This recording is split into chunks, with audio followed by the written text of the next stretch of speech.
সরকারের কাছে কিন্তু এই যে ভয়ঙ্কর দুর্নীতি, যে দুর্নীতির সম্মিলিত ফলাফল হিসেবে আজকে রিজার্ভ এই জায়গায় আসলো, সেখান থেকে আটকে রাখার কোনো সমাধান নেই, সেটা টেনে ধরার কোনো সমাধান নাই, বরং আরও ঋণের জালে আটকে ফেলা, আরও ভয়ঙ্করভাবে ঋণ করে এসে লুটের টাকা সরবরাহ করা, এবং এই যে মানুষের কাছ থেকে শুষে নিয়ে রাষ্ট্রীয় একটা প্রতিষ্ঠানের মধ্য দিয়ে কতিপয় লুটেরার পকেটে ঢুকিয়ে দেওয়া এবং সেগুলো পাচার করে ফেলা, সেইটাই বাংলাদেশের পরিণতি হিসেবে দাঁড়িয়েছে। সুতরাং এইরকম একটি জায়গায় আজকে এই দুর্নীতির প্রশ্নে আমাদের আবারও রাজপথে নামা দরকার। আমরা লড়াই করছি পরিষ্কারভাবে, আমাদের একটা লক্ষ্য আছে, এক দফা আছে, সেই দফার 3টি অংশ আমরা পরিষ্কারভাবে বলেছিলাম যে বর্তমান সরকারকে বিদায় নিতে হবে, একটা অন্তর্বর্তীকালীন সরকার নির্বাচনের ব্যবস্থা করতে হবে, এবং সেখানে সমস্ত রাজবন্দীদের মুক্তি দিতে হবে।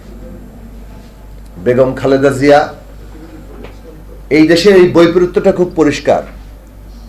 বেগম খালেদা জিয়াকে আপনি 2 কোটি টাকার একটা, তাদেরই ভাষায় টাকা আছে কিন্তু অনিয়ম হয়েছে, রায়ের মধ্যেও কিংবা অভিযোগটার মধ্যে এইটুকুই আছে যে একটা অনিয়ম হয়েছে সেখানে, কিন্তু টাকাটা কিন্তু আছে, টাকা নেই এই কথা কিন্তু কোর্টও বলতে পারে নাই।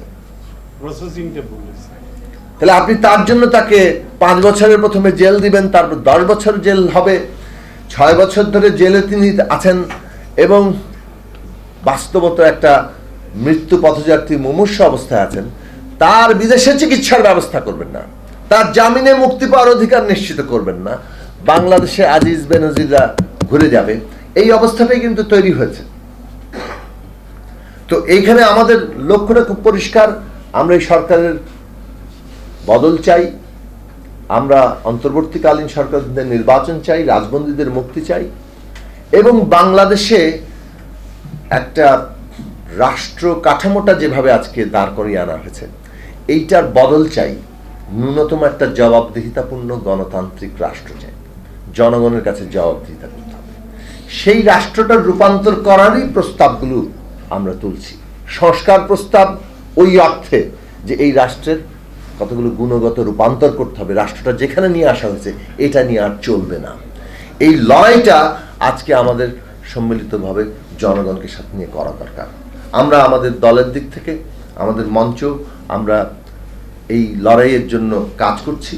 আমরা মনে করি যে অপরাপর আরও দলগুলোকে আমরা সম্পৃক্ত করতে পারবো, এবং ঐক্যবদ্ধভাবে, যুগবদ্ধভাবে যার যার অবস্থান থেকে যেভাবে পারেন আজকে রাজপথে নেমে আবারও লড়াইকে শক্তিশালী করে এই লড়াইকে বিজয়ী করার দিকে নিতে হবে।